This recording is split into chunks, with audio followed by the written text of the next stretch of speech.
Hi. Wow. Good evening and welcome to the Kelly Writers House. You're all here. This is really happening. This is so exciting. Cool. So I'm Davy Knittle. I'm a first-year PhD candidate in English, and I'm also pursuing the grad certificate in urban studies, a thing that sort of makes sense given the two of these people together for the very first time.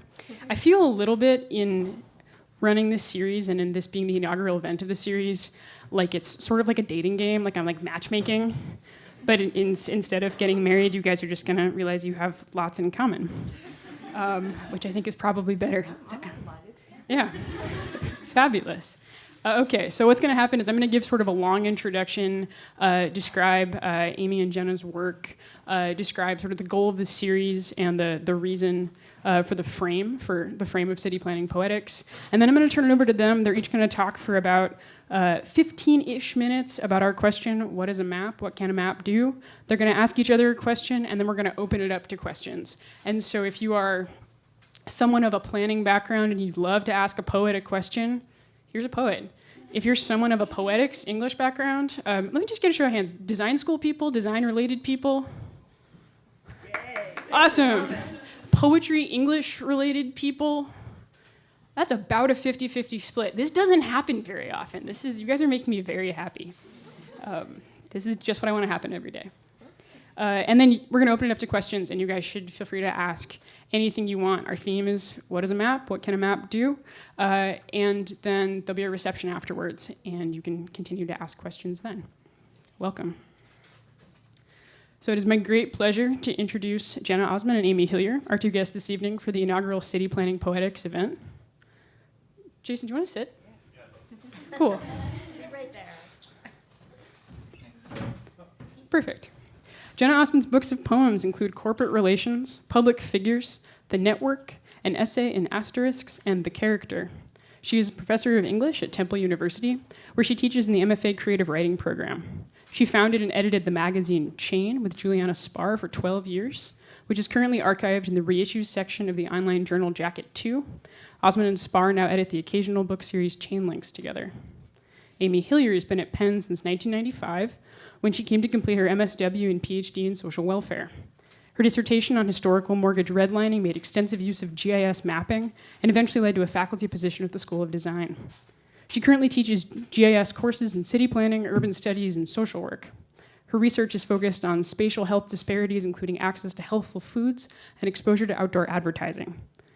Currently, she is engaged in a collaborative effort to extend academic and field training opportunities for graduate social work, education, and nursing students relating to social, educational, and health services for LGBTQ youth, particularly trans youth of color.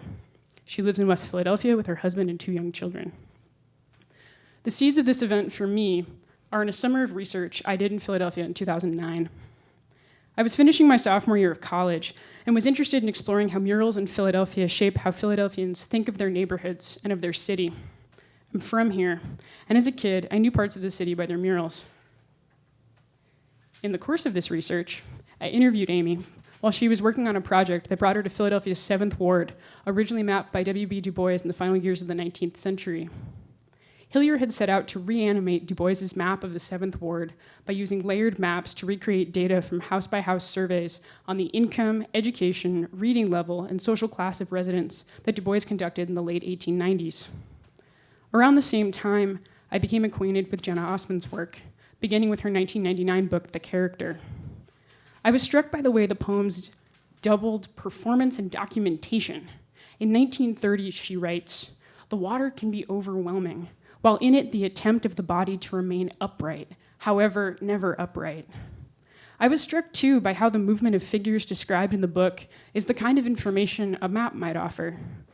Osman writes of a figure, "The observation of his body as his movements prove substitutes for words." Osman's 2010 book, The Network, both uses maps and makes them. Mid-19th century maps of Manhattan's financial district, there it is, appear within the same pages as etymological diagrams displaying roots that link the Latin finis, the end, to finance, and the various languages of origin that result in the word boss, among others. Timelines in the network are also maps of a kind, linking Osman's research for the book within the same linear trajectory as British explorer John Franklin's 1819 expedition to map the Arctic. The impulse to map is also the locus of her 2012 book, Public Figures, which documents the gazes of a number of statues in Philadelphia and what it's possible to see from the height and angle of the statue's eyes. For those of you thinking that's the coolest thing ever, you're right, it's the coolest thing ever. The book offers maps of where a particular statue is moved around the city and around the country, and where Osman herself is moved as she's worked to document a particular statue's point of view. Are you losing your place, she writes? You track your own coordinates as you move from base to platform, the mobile plinth. Osman's work makes me curious about the relationship between the desire to document and the desire to map. Reading Osman's work makes me want to interrogate the way poems can ask questions of what goes unseen in cities, where maps may belong, particularly in hybrid work that blurs the essay and poetry, or theater and poetry, or data synthesis and poetics. Asking questions of the unseen is also a part of Hillier's work. Hillier, like Osman, uses hybrid lines of inquiry to ask the questions most central to her practice. Trained as both a social worker and social scientist, Hillier is an expert in geographic information systems, or GIS, software that works in map layers to allow different kinds of information about cities to be put together. Hillier uses GIS to map information like where advertisements are, or how many people in a neighborhood are at risk for heart disease at the same time, in order to understand the city and its use, and to employ what the maps reveal in advocacy for ways that communities around the city might be better served. Both Amy Hillier and Jena Osman have worked on questions of cognitive mapping and psychogeography, on our affective relationships to space and how we move through it. In an early poem, Listening/Decoding, Osman writes, "Something outside the rules determines the way it functions." Another early poem begins with the Frederick Law Olmsted quotation, "Use the topography as an underlying skeleton on which to lay other things." In a 2011 talk at TEDx Philly, Hillier asks, could we map emotions? Could we map memory? Could we use the grief of resident altercations with police to make a map? Could we model disparities in opportunity? Hillier has worked with cognitive maps, where we take our kids to daycare, where we walk our dogs. She goes on to ask the questions, how do we shape our neighborhoods? How do they shape us? In describing the process of composing the poem Dropping Leaflets in the wake of 9/11, Osman notes, every day I look in the newspapers, I keep sensing the presence of what's not being told. Like Osman, Hillier notes, the city I'm interested in is the city we don't see. Unreal, right? You guys are talking to each other. I wanted to start this series to see what writers and social scientists might have to say to each other, and to link two conversations in and around the academy that feel like they have a skeleton in common. The work of both Osman and Hillier asks implicitly, what is a city? Their work reveals that a city is people but also systems, that a city is infrastructural and also something else, something unseen but felt acutely. As Hillier notes, neighborhood change is something that happens to people and to neighborhoods. It isn't just part of what cities are. Something I learned from both Osman and Hillier is that mapping is a means of exposure, of bringing to the surface what belongs to a gaze separate from our own.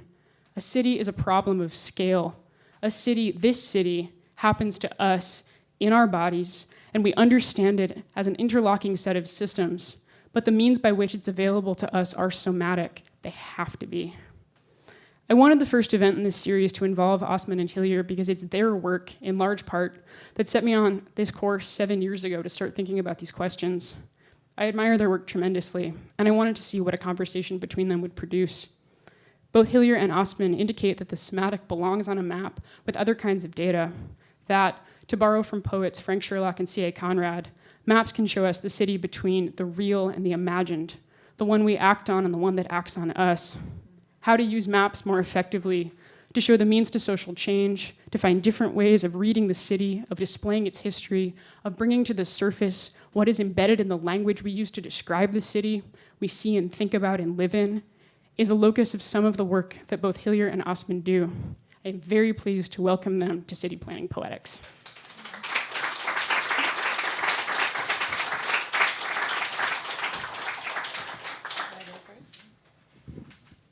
Thank you so much, Davy. I'm really honored to be in this first iteration of this series, and I'm really honored to meet you, Amy, and really looking forward to learning a lot from you. So,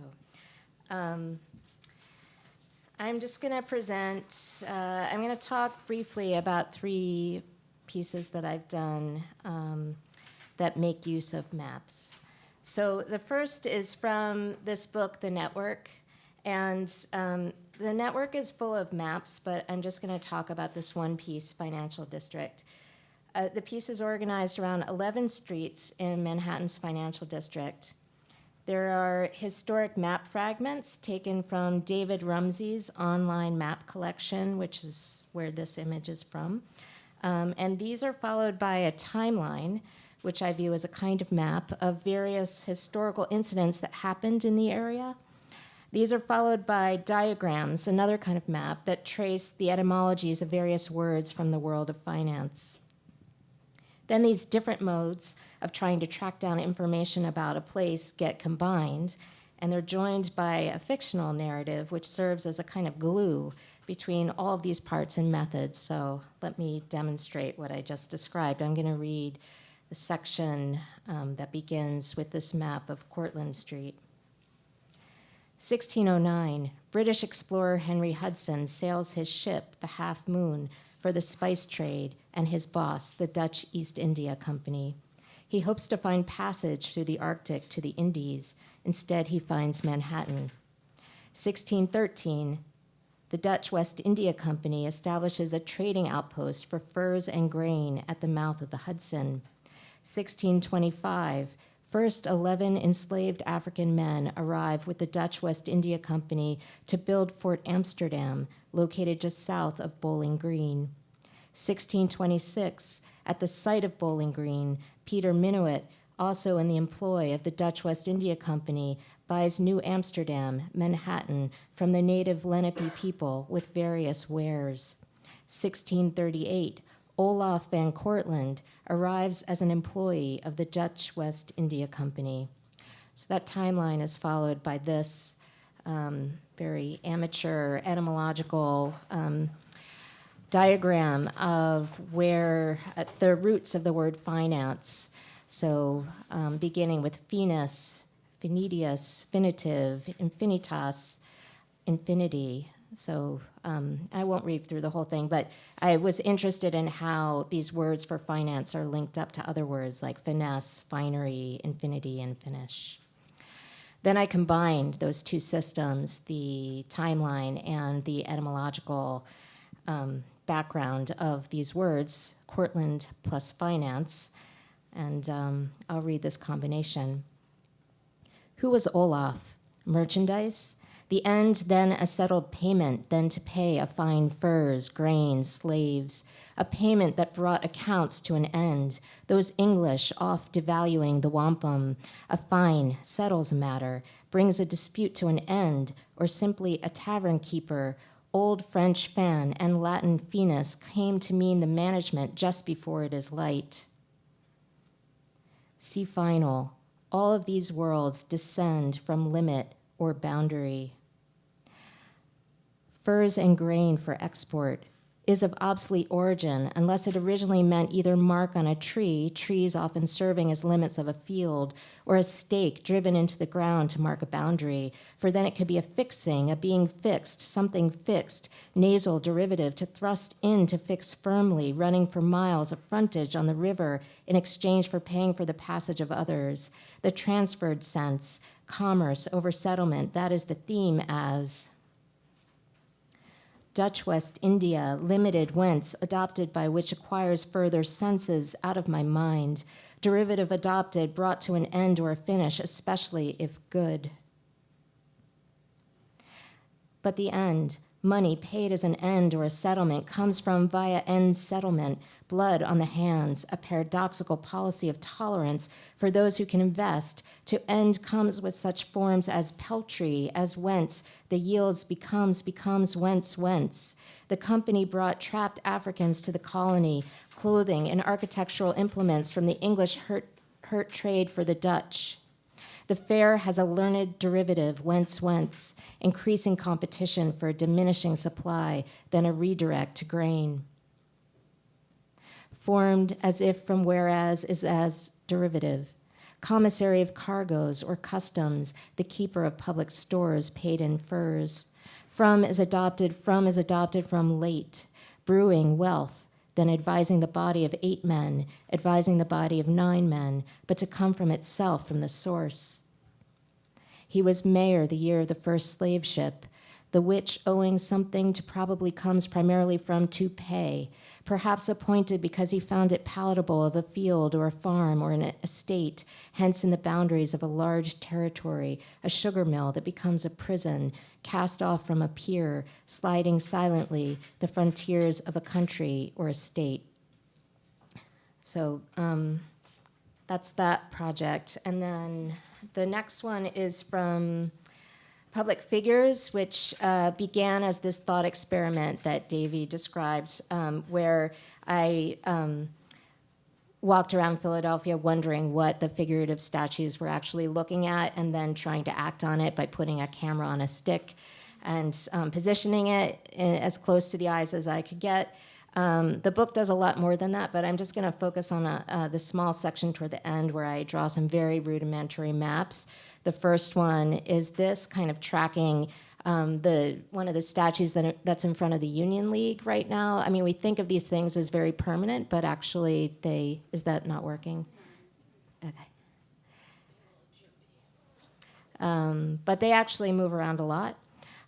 So this is tracking the Washington Gray sculpture that's in front of the Union League. And then this map is the map that Davy mentioned, where I try to think about the parallel moves of somebody walking through the city also being mapped. And then this is a map of sight lines, and I'll just read a very little bit from this portion. Stretching from Logan Circle to the foot of the Benjamin Franklin Parkway, 3 sculptures trigger a triangle of looks. The All Wars Memorial to Colored Soldiers and Sailors, A, depicts 6 Black military men. Although they represent participation in the various wars engaged in by the United States of America up until 1934, they all wear World War I uniforms. They gather at the sides of a white woman, the goddess of justice. That's from the plaque. There are 2 infantrymen at the end of the row with rifles standing. They look out across the parkway past a flag of Slovenia to the construction site that will soon be the new home for the Albert Barnes collection. This is dated already. They watch it all the way to impact. The location of the All Wars Memorial to Colored Soldiers and Sailors was a matter of controversy. After a parkway placement was rejected, the sculpture was installed and dedicated in 1934 in an obscure and rarely visited corner of Fairmount Park. A campaign to relocate it to a more prominent spot asked donors to be, quote, willing to rewrite Philadelphia's history. In 1994, the sculpture was finally moved to its originally proposed site at the foot of the Ben Franklin Parkway.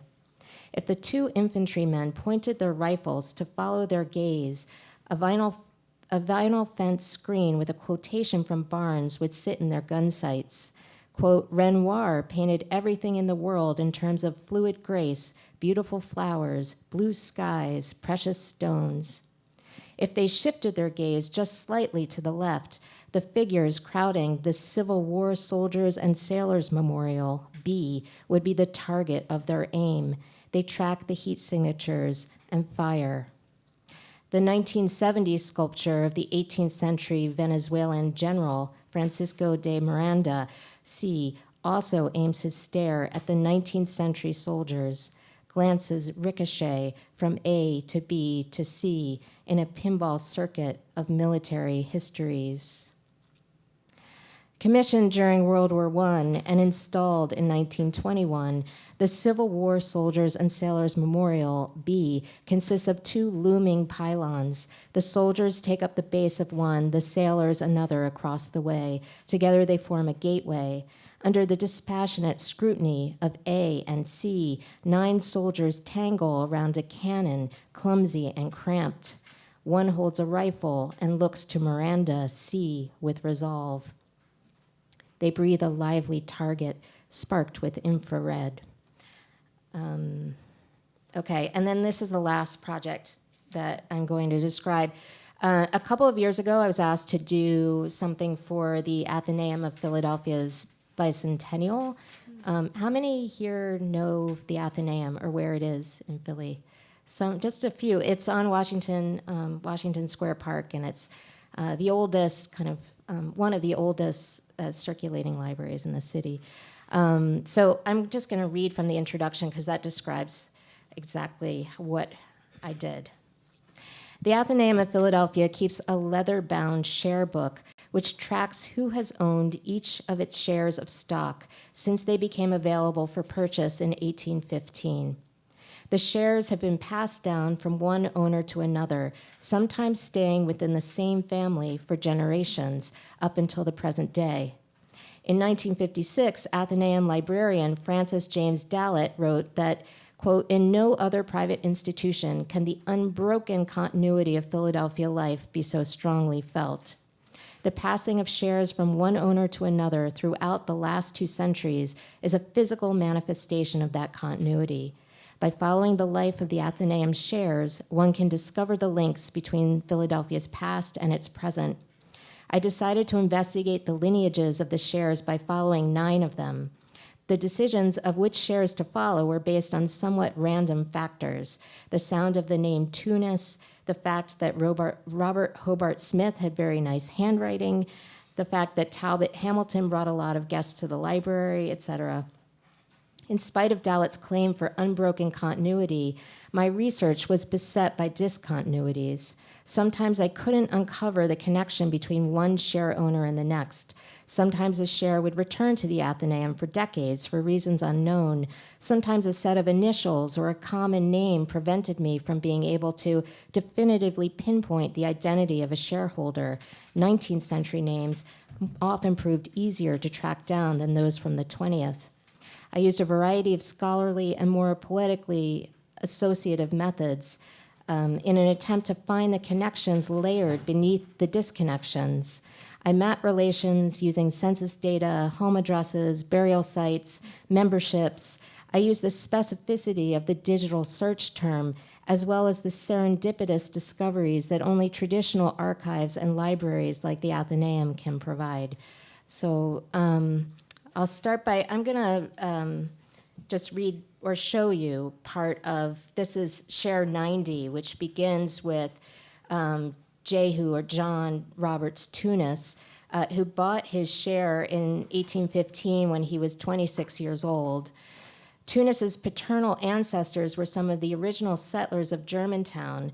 His mother was Jane Roberts, daughter of John Roberts of the Welsh Tract, who's spoken of in one of the other shares. When Richard Tunis died in 1808, his will established his son Jehu in a business partnership with James Way, quote, "who for some time hath principally conducted my concerns in trade." Tunis and Way were primarily tobacco merchants, and this is an ad for that concern that was posted in Polson's American Daily Advertiser in 1809. John married Miss Elizabeth Mary Pemberton Fox, daughter of the Honorable George Fox of Champlost, an estate near what's now Fern Rock. They had no children. Tunis died on a November morning at age 31 of a pulmonary condition. His wife died more than 50 years later. He is buried in Friends Cemetery, she at Laurel Hill. So from there, the share goes to 3 years after his death, Tunis's Athenaeum shares transferred to David Paul Brown. The transfer is signed by James Way, executor to Tunis's estate, and witnessed by Tunis's brother Thomas. So this was something I found this is the actual transfer of the share that I found in the Athenaeum archives. Brown was an extremely successful criminal lawyer. He was known for his powerful examinations of witnesses, his oratorical eloquence, his quick retorts, and his love of Shakespeare. In his early career, he appeared in almost every important criminal case: the Journeyman Taylor's conspiracy case, the Chapman Mina murder case, the Morgan Hinchman lunacy case, etc. Although his practice thrived, he lived a lavish lifestyle and spent more money than he earned. Brown was a member of the Pennsylvania Abolition Society. By the 1830s, the abolitionist movement had radicalized, and leaders of Philadelphia's institutions, including the Athenaeum, shied away from the cause. Roberts Vaux, who I cover in another share, who had published biographies of early Quaker abolitionists, refused to serve as president of the Anti-Slavery Society. The Pennsylvania Abolition Society included men and women, white and black, freed and fugitive. Because of their mixed company, they had trouble finding a place to meet and state their views. Pennsylvania Hall was built for that purpose. At the opening of the hall on May 14, 1838, John Greenleaf Whittier read an anti-slavery poem, and David Paul Brown delivered a lengthy dedication speech. And the rest of this description talks about some of the things that he said in that speech, but it also talks about how that building was doomed, and very shortly after its opening, it was burned to the ground. From that share, after David Paul Brown dies, the share goes back to the Athenaeum, and this is kind of a page that shows some of the tracking. And then from the Athenaeum, it goes to someone named James Claghorn. I had difficulty figuring out who that was, as well as the next share owner in 1872, Thomas Midland, another mystery. It went back to the Athenaeum in 1880, and then in 1948, it went to a lawyer, Louis Harlow Van Dusen, and then in 1949, that share was transferred to his son. It went back to the Athenaeum in 2004, and then in 2005, it was taken up by Robert Venturi when he was 80 years old. And if some of you might know, this is a picture of his mother's house, and it's actually for sale right now. So go and grab it. So that's that's that share. And then at the end of the book, I do another kind of weird thought experiment where I was just kind of curious about how shareholders, particularly at the beginning of the library's history, how they might walk there from where they lived. So this is a map of Philadelphia, 1810. The Athenaeum opened in 1814, so this is fairly close to what was going on there. And I tried to find the addresses using directories of where the early shareholders lived. And this is hard to show on a slide. I can show it to you in the book later, because this is actually on vellum, so it's an overlay over the map. And you can see kind of the star there is where the Athenaeum is located, and then each of the shareholders, those numbered dots kind of are approximately where they lived on this map, and how they might have walked to the Athenaeum. And then I forgot to say that in this early map, the first location of the Athenaeum was at 4th and Chestnut. And then in 1847, it moved to its current location, which is on Washington Square. So I did another map of shareholders at that time, trying to figure out how they might have walked there. And again, this is a vellum overlay of how those shareholders might have walked to the library. And of course, I'm trying to imagine these things at the same time as I myself am walking from where I live to the Athenaeum Library to kind of do this research. So I'm trying to imagine history in these projects as lived in a series of overlays that can be mapped. And this moment that we're in right now is just one layer. So that's it. Thanks. That's it.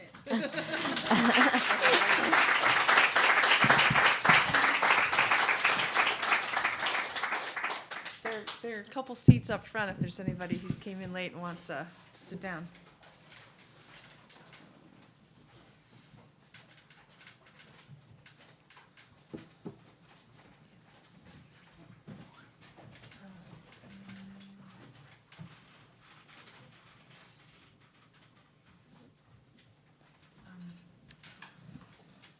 It's really exciting to be here. I was embarrassed to admit that after 20 years being at Penn, I finally came into Kelly Rader's house. I probably walked by here, I don't know, more than 1,000 times in my life. So thanks for the invitation.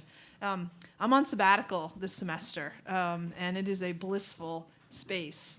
And I'm only doing the things that I want to do. And this was one of the few things that was on my calendar to start. So I'm taking this in the spirit. I think the invitation was offered to come where I'm at. I'll talk a little bit about some of the work that I've done, but I want to workshop some ideas that I have. And you all can be part of me making sense of what hopefully will be the next half of my my career here at Penn. So, what is a map? I mean, anybody who's been in my class, and there's a few people here who have, I usually offer the answer, a map is a proposition. Like, it's not a representation, it's a proposition. It's an argument, it's a story. And, what did the map make your intent? What are you proposing? And I get that from some critical geographers.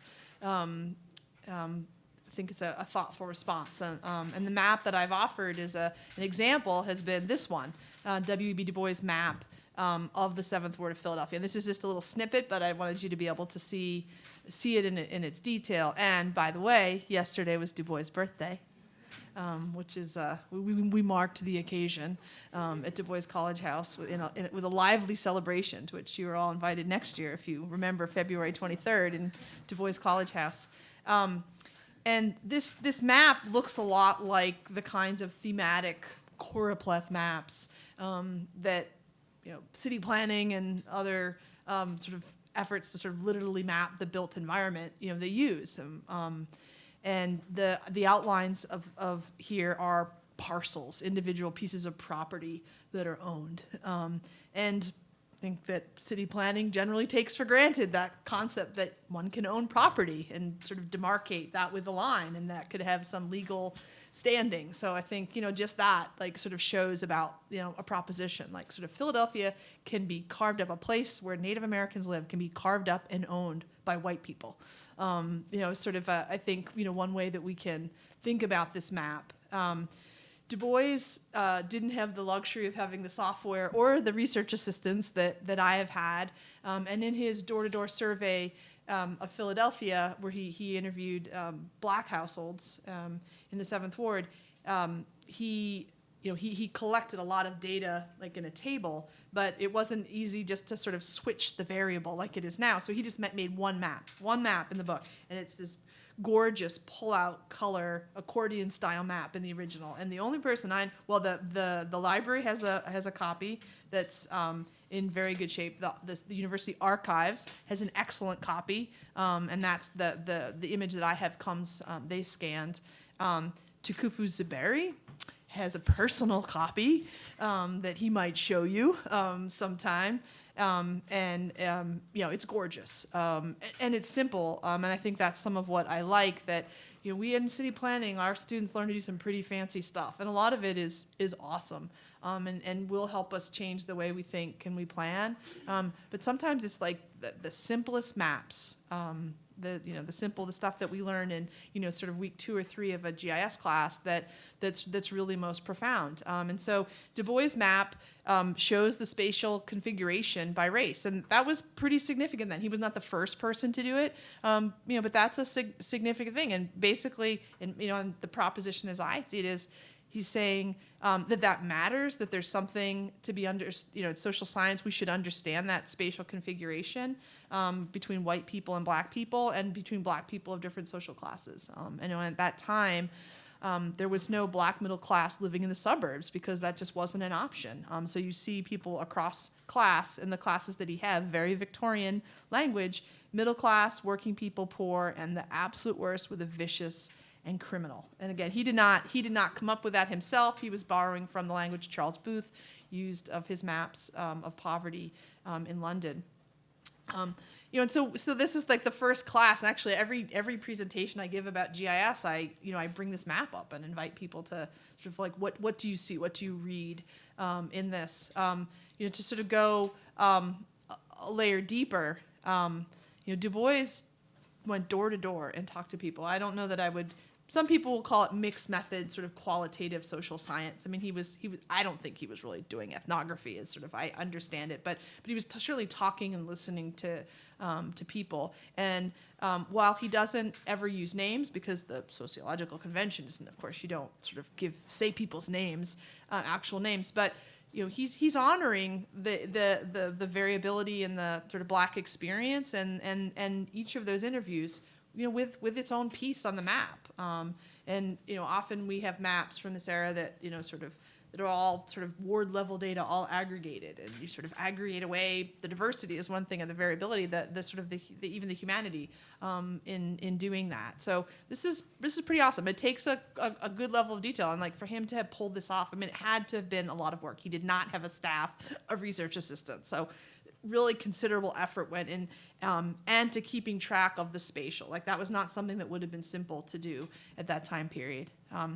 One other layer that I think is really important in reading this is knowing that Du Bois grew up in a more or less a middle class experience. He came from he lived with his mom, modest economic circumstances, but had a lot of the privileges of his white classmates growing up in Great Barrington, and got some scholarship money to go to college. Of course, they thought he needed to go to a black college, even though he thought, why wouldn't I go to Harvard? And of course, eventually he does end up at Harvard, but not initially. But he comes to Philadelphia, and part of it was, oh, this is great. A black man can go door to door and talk to the black people. Well, a lot of the black people are like, who are you? Like, and he really was probably dressed up in a top hat and a long coat, like in the heat of the summer. Like, could you imagine like what the experience? And if you're a black family just up from, Virginia, and like, who is this guy? Who does he think he is? And his experience of Philadelphia was very much about class, and so that's sort of demonstrated in his the legend that he uses here, and the argument and showing that there's a social class status.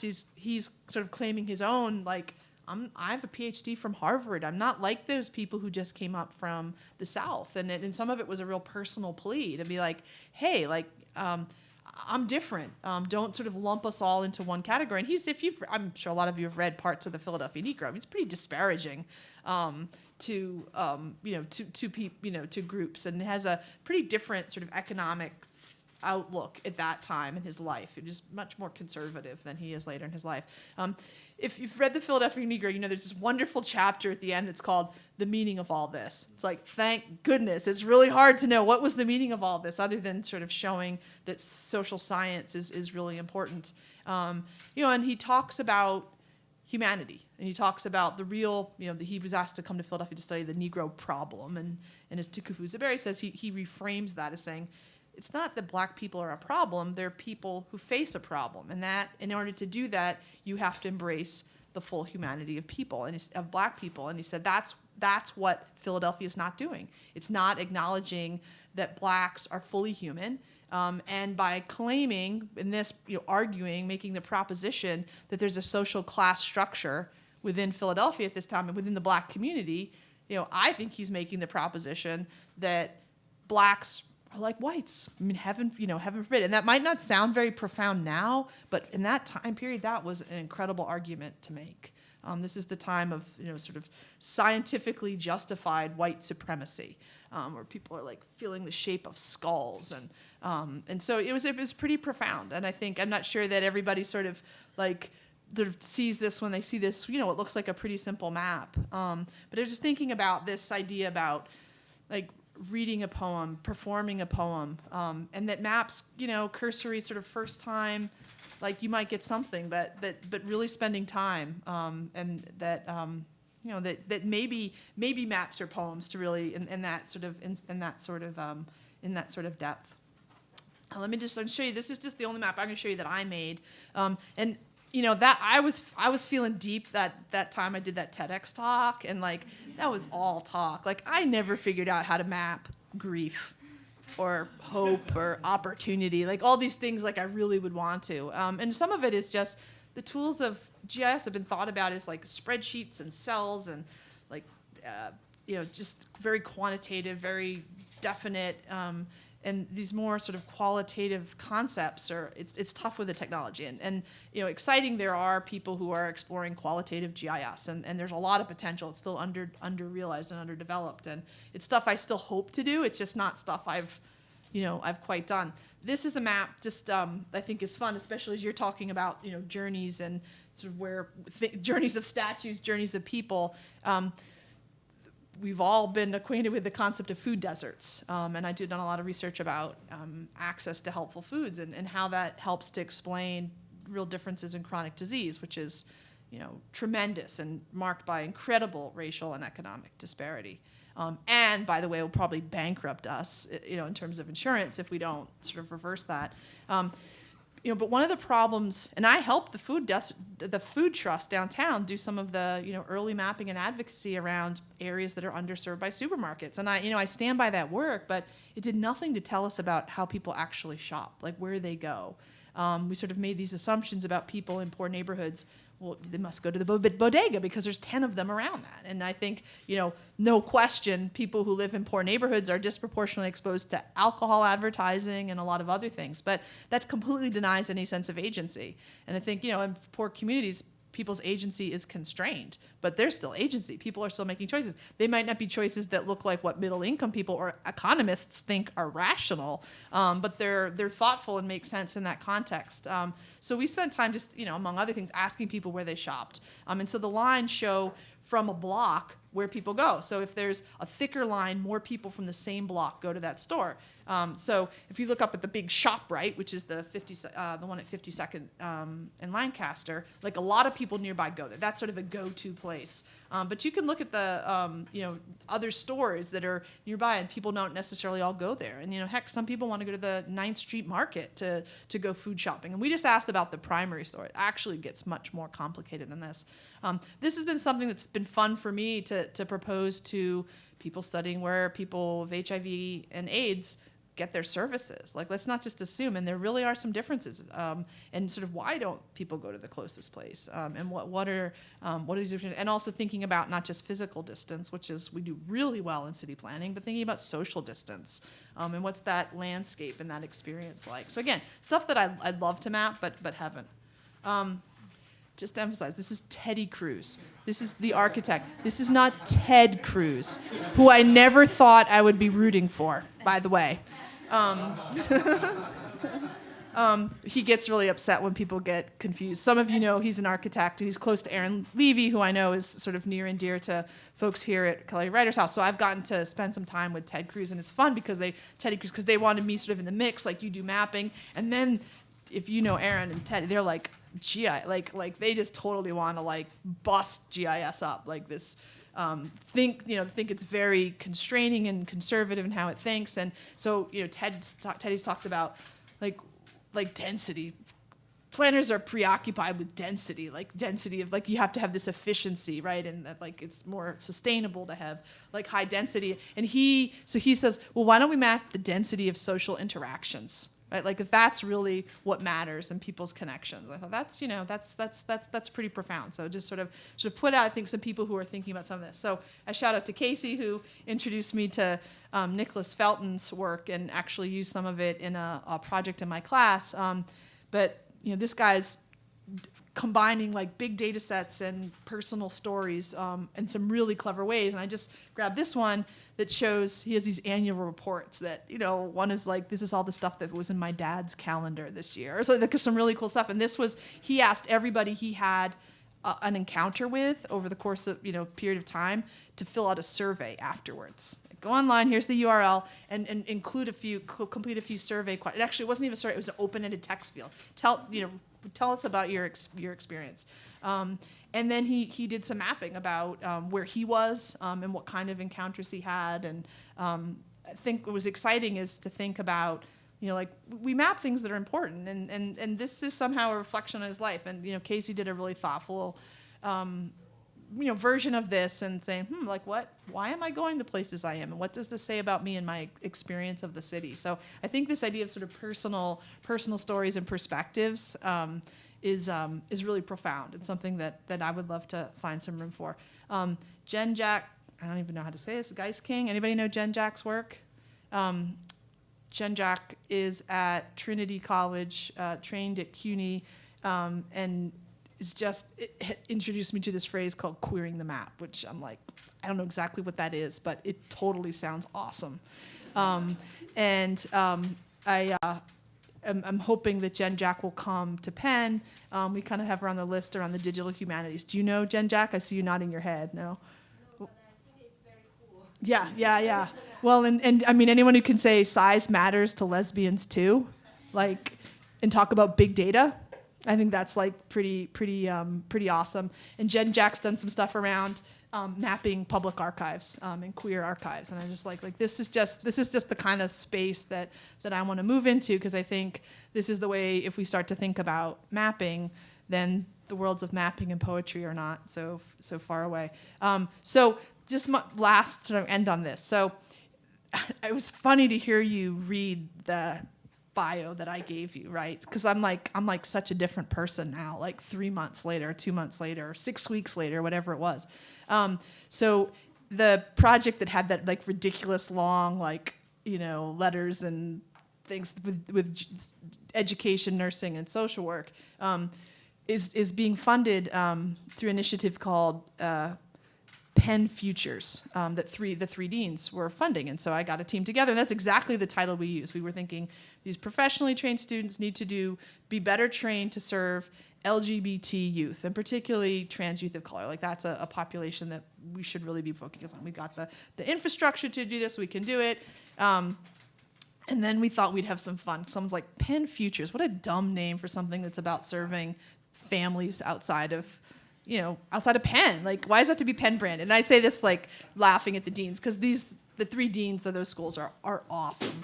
The dean of SB2 is a filmmaker. I mean, these are some really cool people. So we thought, like, tongue in cheek, I came up with the name. I said, well, rather than Penn Futures, why don't we call it Queering Penn's Future? Like, wouldn't that be like awesome? And wouldn't that like really scare some people?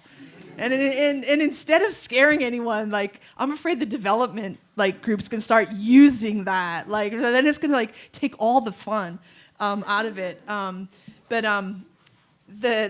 And just yesterday, so this is my journey. Like I don't even know what it means, but like queering Penn, like I'm on this. And I said, part of that is queering Amy. It's just yesterday, someone's like, well, you have this great sort of hierarchical structural map about how we're going to queer Penn's future. That kind of doesn't work. Like, if you're supposed to sort of rock the institution, like, you can't, like, how can you really do this? I was like, oh, wow, we're just going to have to figure this out. A sub piece of that project, I am determined, will be my sort of reimagining my GIS class. And I am convinced that this is my workshop. Like, I want to workshop. Like, I don't know how we're going to do this, but like, this is what I want my GIS to do. So we're going to ask Jen Jack for help, like querying the map, honoring agency. I think that's a piece that I have some sense of, but disrupting data, like how do we do that? How do we destabilize privilege? Basically, I took all the words that were in the reading for my human sexuality class this week, and I pulled them out, and I was like, these are the verbs. Like, we've got to find room for these verbs.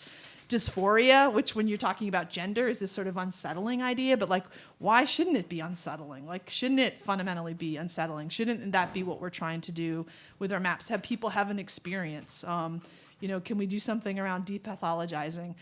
One thing that GIS, particularly critical GIS people, have been thinking about is uncertainty. Like, there's something so confident about a GIS map, you could completely make up the data and you could put it into ArcGIS, and people are like, oh, well, it's in a map. Like I totally believe this. It's like, why does this have more authority? Like, it just does. And that's what interesting, I think, the difference between a poem and a map. Like, I don't think poems generally get sort of that kind of authority on the surface. It may actually be, people may be inherently suspicious of a poem, but like maps. But then how do you map thing? Like, there's, like, you talked about these discontinuities. Like, there's stuff you don't know, right? Like, maybe the statue was kind of somewhere, but you don't know exactly where it was for 10 years. It was some warehouse. Like, GIS is trying to find room for this. And I think in historical GIS, when we can be a little more honest about sort of some of the gaps that we have, that it's starting to find a way, but when you have like clear symbols and quantitative data, it's a little bit harder. So I think that this sort of embracing this uncertainty and ambiguity and finding a way to do that, with maps and with GIS software that can look so formal. Which, of course, GIS was developed as part of military industry. We're totally repurposing, just like the internet and GPS and everything. So it's no wonder that it's been a little bit hard to bring it along. That's what I want. So here's my idea for my class next fall. So a couple of you were in my class. You have to do weekly assignments. What if one of the assignments is to, you have to read the map, and it has to be a poem. Like, you have to go from the map to a poem, and then another time you have to start with a poem and make a map. So that's about as far as I've gone. I like that. All right, you can help me.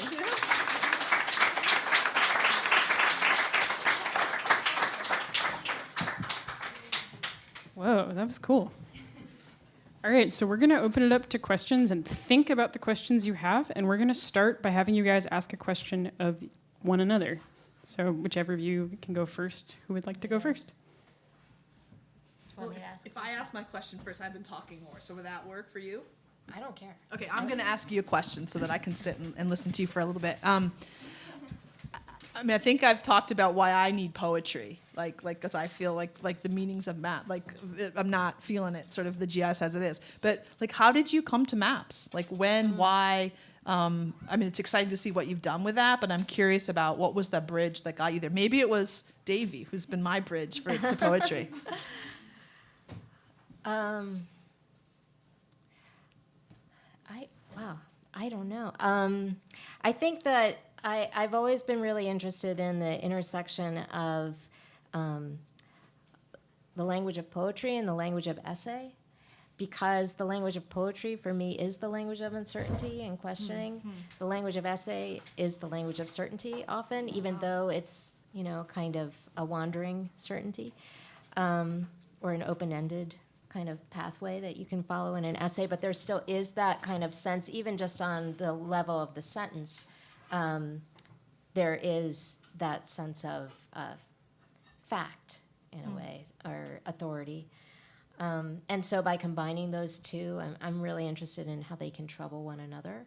And I also find that the language of maps or research or certainty, authority, whatever you want to call it, it gives you this sense of groundedness. We all want to believe that we know where we're going. And then the poem kind of undercuts that. But I feel like you can't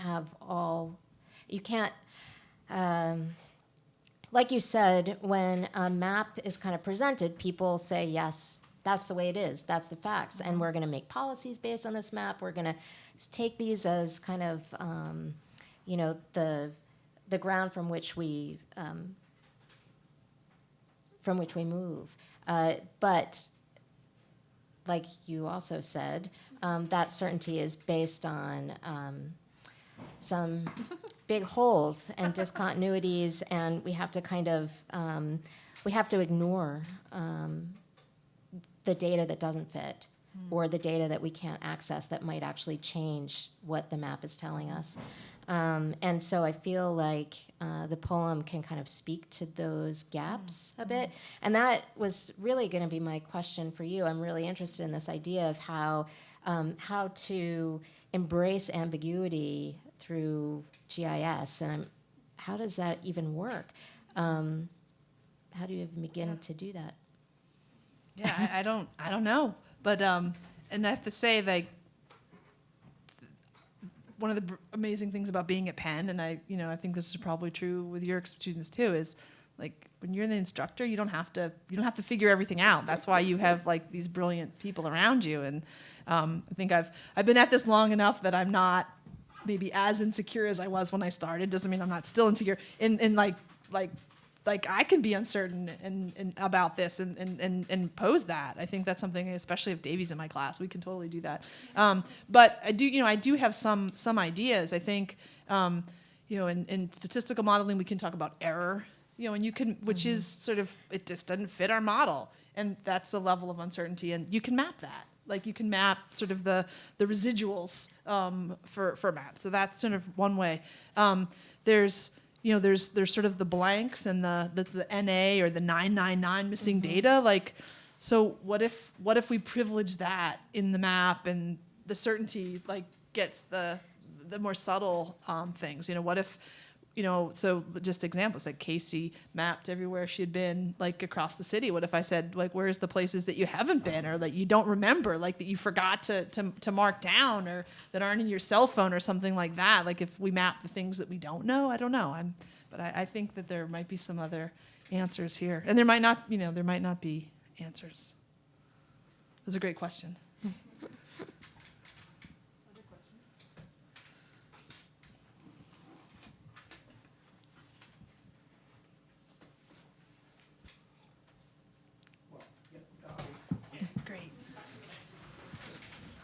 This is pretty banal, and I'm not even sure if it speaks but directly to what's going on, but it's a question. I years ago, somewhere in my youth, I read The Philadelphia Negro by W.B. Du Bois, and I was startled, stunned, and mightily impressed by the fact that he carried out that study in about 6 months, and interviewed over 5,000 people, and going door to door. Now, please correct me if I'm wrong, but I keep seeing a name in my head, Isabel Eaton of College Settlement. Was she not his research assistant? Yeah. Such an interesting question. I mean, she worked at College Settlement. Right. So it was about 18 months, as I understand it, that Du Bois was here. And actually, I have an essay that maybe I'm at 18 months. I'm in a year and a half. Maybe I'll actually finish an essay that I started probably 5 years ago, called "The Making and the Remaking of the Philadelphia Negro." Thinking our project was the remaking and Du Bois initial, and really trying to get at like, how the heck did this guy do it? Yeah. But in terms of the time frame and knowing, because there was a shorter period of time when he did empirical research, there's no record of research assistants. I mean, there's a couple of students who had to come help him that he kind of indulged to sit outside the bar and collect some information.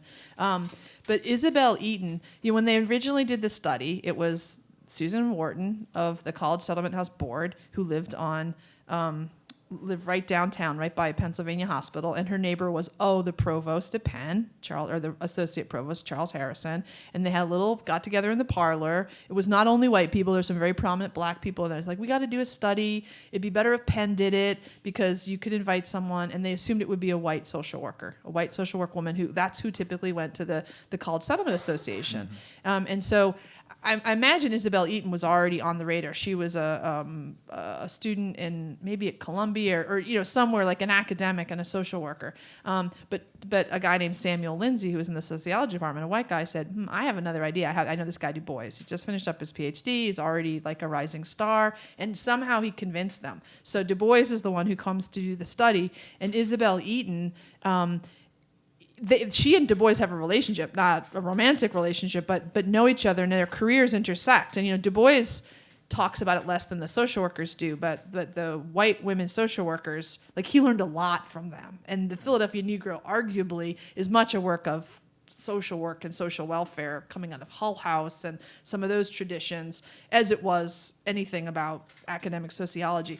But Isabel Eaton, there's the whole appendix is hers. She did this separate study where she interviewed, and as far as I understand, really separate initiated interviews. It was not sort of coming on with Du Bois and interviewing people at the same time about work experiences, employment, and it's the language of it is incredibly deferential. She is so deferential to him, all this very gendered language about, I don't, this is a humble, empirical presentation, and Dr. Du Bois is really the expert. I mean, she was awesome. That's an awesome appendix. I've never seen any evidence that she worked for him. Do I hear a little suspicion in your voice that Du Bois really could have pulled this off? I think there probably really. was some I'd like more to think missing he did data than he acknowledges. But this guy was a workhorse. I mean, no wonder his wife didn't really, no wonder he was tough as a wife and a dad, because he was a workhorse and his level of productivity over his life was unbelievable. And this was just one of the first examples. So I think that it's an amazing piece of work. And he really did pretty much do the whole thing by himself, to my knowledge. Okay, I have one more question, if it's okay. Yesterday, I was rummaging about and actually pulled up the Bois Map of West Philadelphia in 1934, which shows the color coding. It's really an amazing map in that respect of Italian, Jewish, and African American settlement in West Philadelphia. And I also noticed a little note about the map maker, and that this individual was also responsible for the HOLC map of that you have made famous, I think, of that same year, which was the redlining map. Have you thought about the interface of those two maps? Yeah, I wrote about it in my dissertation. just to those of you, so this is actually, wasn't it the HLC maps, Davy, when you came to see me, you're like, I'm writing poems about maps. And I'm like, wow, that's deep. And it was the HLC map. So the Homeowners Loan Corporation is associated with mortgage redlining because through the Homeowners Loan Corporation, which was a federal agency during the New Deal, local people that were hired by the federal government made color-coded maps that assessed real estate risk, and it was racially motivated and driven. And so, Crabgrass Frontiers by Kenneth Jackson, says, finds the maps just as some other people were in the 70s, and he writes about it like, man, this is like how we got redlining because the Homeowners Loan Corporation did it. It's actually a much more interesting story than that, in that the federal government was hiring all the local people. The local people knew how to redline. They were already doing it. The Homeowners Loan Corporation, in some ways, was recognizing real estate risk because people wouldn't give them mortgages. And I thought the most interesting evidence of this, like, sort of which came first, like, because it's really easy to, like, make the federal government the bad guy, right? Did you know the federal government, like, was disparaging towards black people and totally caused all this disinvestment? Well, I mean, I think it's even more insidious when you're like, no, it was the realtors and the appraisers and the lenders and all these local people and the academics. Like, and the federal government then hired all these sort of experts at redlining. It was common practice. So the interesting story about Brewer is, did you see on the map who hired J.M. Brewer to make that amazing map, citywide map? If you go to Geohistory, Philadelphia Geohistory, which, by the way, is managed by the Athenaeum, which, by the way, is now directed by our friend Peter Kahn, which means there's going to be some really awesome collaborations between Penn and the Athenaeum in this area. But if you look at who made that, he made that map. J.M. Brewer was a consultant hired by Metropolitan Life Insurance Company. MetLife paid him to do this appraiser because they had so much investment in Philadelphia real estate, and after the Depression, wanted to diversify. So, like, that's insidious. And then when the Homeowners Loan Corporation made their maps, actually in 1935, so Brewer did this in 34, they hired Brewer, no brainer, to be one of the consultants on their maps. So in terms of sort of the causal ordering, like, I think it's an interesting and pretty insidious story. And there's probably a lot of other maps like that Brewer map that's just remarkable. And that would be I'd love to see you have that, like, and see what you might do with the Brewer map. It's remarkable. So it looked like the Athenaeum had its $200,000 mega scanner on that one. Yep, absolutely. Yes, actually, it wasn't. I walked it. It was a map at the library. The map collector there, Rich Boardman, saw me doing my dissertation research. He's like, I've got something you should see. And he pulls this map out. I was like, oh my gosh, this is amazing. And I was like, we got to scan it. So he's like, this is my baby. I said, well, the Athenaeum didn't have their flatbed scanner. So I said, I know a place downtown that can do it. He's like, I'm walking this down from the library. I'm walking it downtown with you, and I'm going to see what they're going to do, and I'm going to watch my baby get scanned, and then I'm going to take my baby back and he did. And then I don't think the Athenaeum scanned it again. I think they probably used that scan that was done, we paid for, but yeah. Well, it's like the man at the Free Library is like, is it Peter? What was his name? Rich Boardman. Yeah, Rich, right. He's like a huckster at Pompeii. He says, you really want to see something cool? They'll take you to the painting, the erotic paintings. No, he didn't show me anything erotic. That was a different room, I guess. Yeah. That was the analogy. Yeah, okay.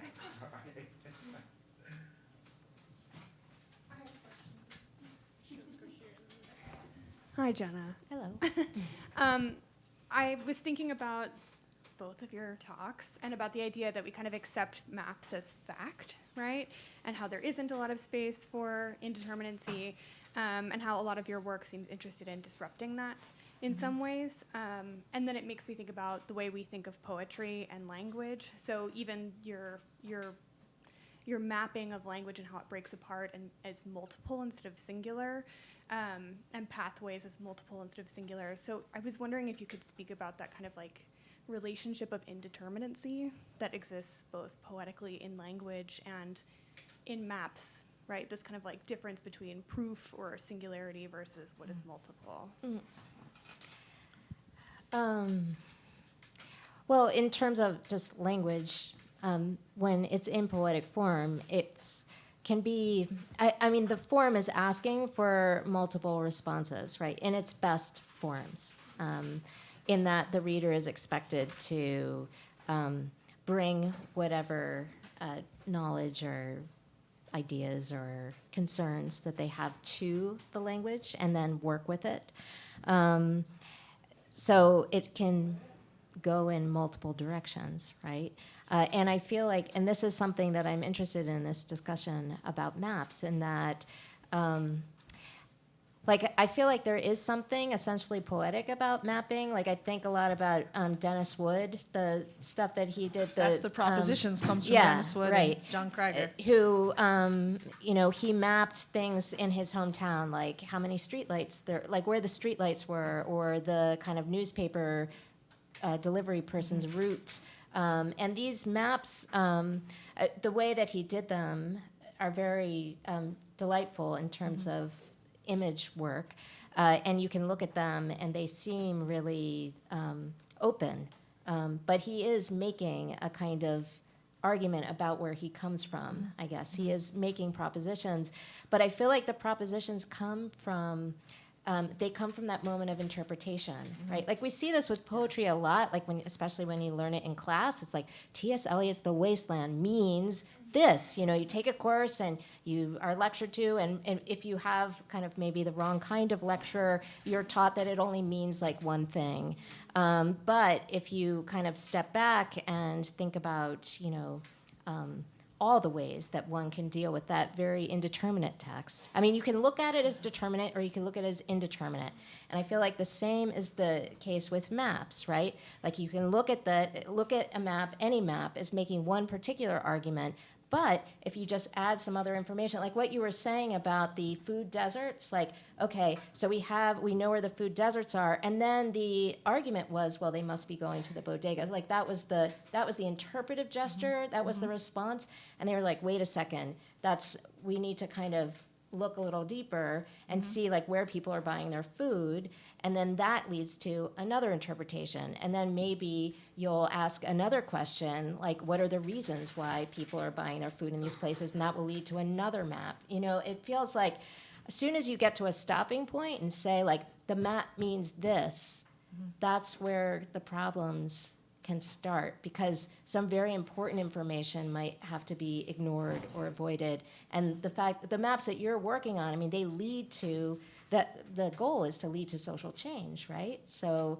I mean, in its most ideal sense. But if that change is based on some kind of erroneous thinking about how you're interpreting the data, that's where it gets very difficult. And I feel like in a poem space, you have the luxury of saying, you know, we can stay in an indeterminate place. But when you are dealing with, you know, people's lives in a place, you don't have that luxury. And I think that's what's interesting to me, but also what makes me very uncomfortable with the kind of fact-based sensibility that GIS seems to offer. You know, that we can actually know the answer. But we have to believe that we can know the answer, otherwise nothing will change. Yeah, that's great. Hi. That was such a good answer. I feel like it kind of addressed my question. Yeah. But I wanted to thank both of you for such an informative and generative summation of parts of both of your work. The book that I kept thinking about while both of you were talking was this book by Samuel Delaney that I read a couple months ago called Times Square Red, Times Square Blue. It's an awesome book. It's an awesome book, a very strange book. And in the introduction or the preface, he describes his book. The word that he uses has been slipping my mind, but it's a like 17th or 16th century era word for a type of map that was made by sailors sailing around a coastline, and it wasn't a drawing, it was like an impressionistic description of the coastline, and that's what he said that his book was doing.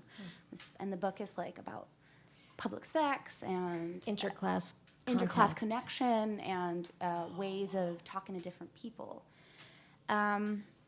And so the way he frames his project is really in terms of use value or political intervention, political application.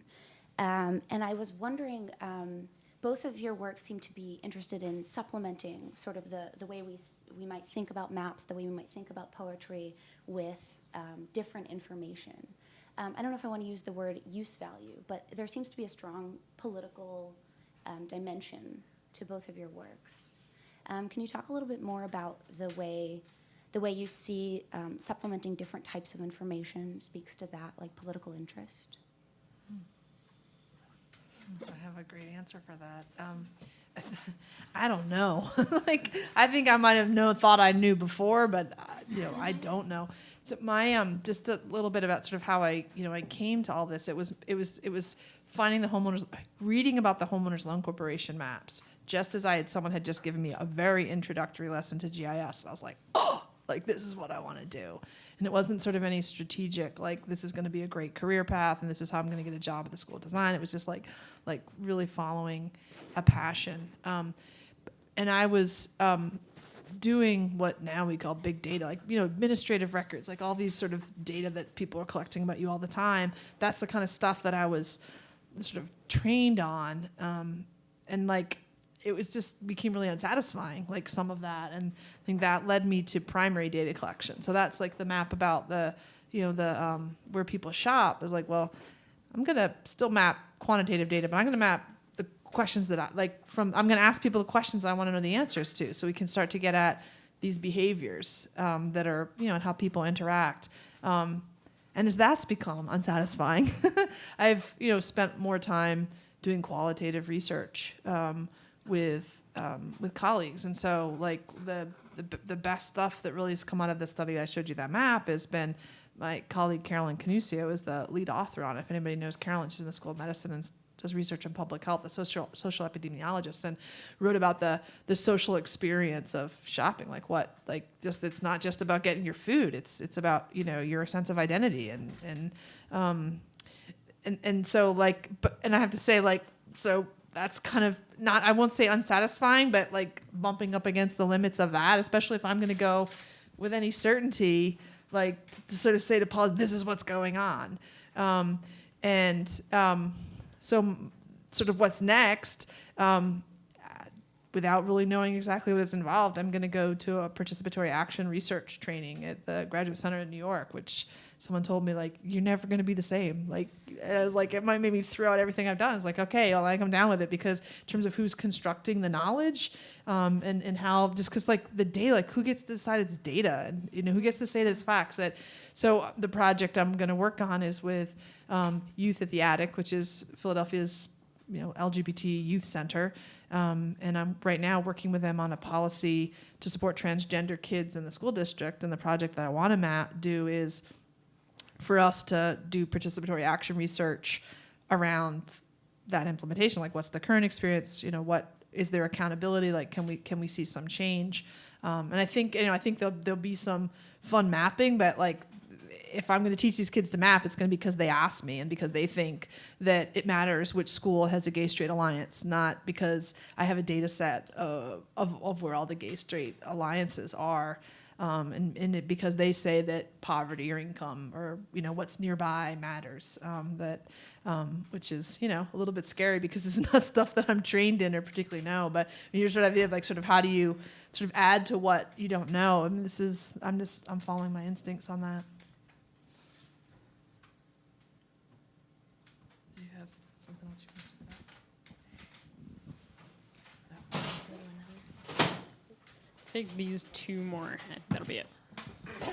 So this question is definitely kind of jumping off the previous two. Well, since Jena, the title of your book was Useful Knowledge. So first I was just thinking about why you chose that title for the book. And then I was just thinking through this whole thing about the idea of utility in general, and just what, does a poem contain useful knowledge? Does a map contain useful knowledge? What makes knowledge useful? What makes it not useful? Is there in talking about indeterminacy as, things in a sense, as knowledge becomes more determinate, it becomes more, traditionally useful, but for certain purposes, it might be useless in terms of enacting sort of social change or, critiquing the institutions that are, creating the map or. So yeah, I was just interested in this idea of, usefulness. Well, I stole the phrase from Gertrude Stein, and the quote that I was, the piece was called Useful Knowledge. I think it's actually the title of one of her books. But this is a quote from Stein. Do you see any connection between yes and yesterday? I will repeat this. Do you see any connection between yes and yesterday? And I think there was, there's another quote from Stein, at the epigraph of the book is useful knowledge is pleasant, and therefore it is very much to be enjoyed. So I was thinking about, Stein, who a lot of people say is kind of putting a lot of pressure against the idea of sense making, that it can be useful to make meaning otherwise. And I do think that that's what a lot of these maps are trying to do. They're trying to kind of, like you have said, make visible what is not automatically visible to the eye, to show kind of systems of connection, to kind of break patterns, to break habits of perceiving the world around you by kind of pointing to these other things. I mean, what if we made a map of Penn based on the kind of chairs that were in each building? I mean, look at the chairs that are in here versus, say, I was in the library yesterday and had a very interesting chair experience where I was up on the 6th floor, that conference area on the 6th floor, and there were tables set up, and these really nice red velvet chairs were set up. And I sat down to work, and then the staff came in and said, we have to switch out the chairs for the next conference that's coming in. So they took away the very nice red velvet chairs, and they replaced them with leather executive-style chairs. And that just got me thinking, like, what if we went to every building? What do these chair choices actually say about what's happening here at Penn? These are the kinds of things that you could do with mapping, right? You could put the focus on things that we normally don't think about, and I feel like poetry does the same thing. So to me, that's part of the connections. That's useful. That's awesome. All right. So my question is, I think, a little bit different than what you've talked about, but is really in everything you've talked about. That maps are, they're art. They're a form of art. And they're also, part of the historical record. I study historic preservation, so I use maps all the time. I'm kind of wondering what the impact of GIS is on both of those things, is on kind of the longevity of a map and, will it be available to kind of represent this moment in time a century from now? And also, does personality kind of come out in mapping? So I think you've both used maps with a lot of personality, and I'm wondering kind of if that's lost with technology or if it's in a different form. Yeah, that's a good question. I'm not. It would be a little bit too.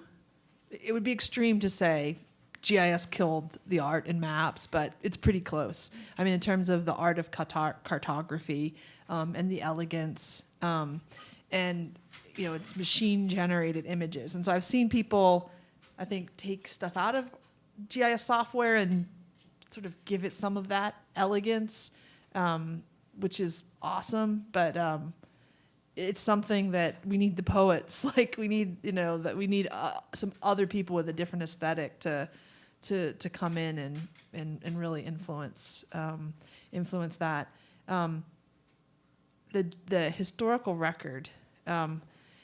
It's one thing to think about what's going to happen to as data's collected now, digital data. Like just because it's collected now, we've found that a lot of the important records are collected for administrative government purposes, and so they care about right now, like where are the telephone poles today, like where are the sewer grates today, and as soon as there's new data, they throw out the old data, and so unless the people in historic preservation or somebody else is like on top of this, like it doesn't mean we're going to have any more of an historic. We might have less because they won't even be the paper records. I think maybe more troubling is how GIS could change the historical record, because so like who needs to who needs to go look at that original Brewer map now? You can go on to geohistory.org and you can look at this scanned version, which the scanned version isn't going to let you feel it's this paper glued onto canvas. And like, you don't meet Rich Boardman now when, you look at it.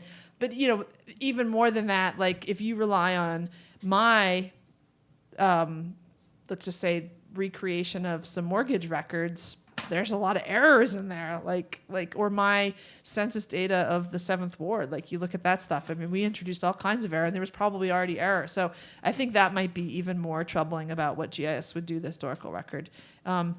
You asked about personality. I don't know. I've been thinking about voice. Like I do think that voice can be there, and I like your idea about interpretation, like this idea that there is no one meaning. But I think like knowing more about who made the map, and like we do this, like if somebody wrote a poem, you want to know everything about Gertrude Stein, right, and Emily Dickinson. But like who interrogates like that voice in a map? Like it's sort of like our critical thinking like just disappears. It's like, well, that was actually produced by Bloomberg, and Bloomberg wants to run for president. Like I'm just making this up. It's like it's likely we go dumb when it comes to that. So I think like there's agency in making maps, and that would be a really fun thing to have people explore. And we know that you study historic preservation, certain voices have been privileged in all of this, and that's some of the fun thing if we start seeing the poets making the maps. And I said, if we start seeing the social workers making the maps, they're going to be pretty different maps.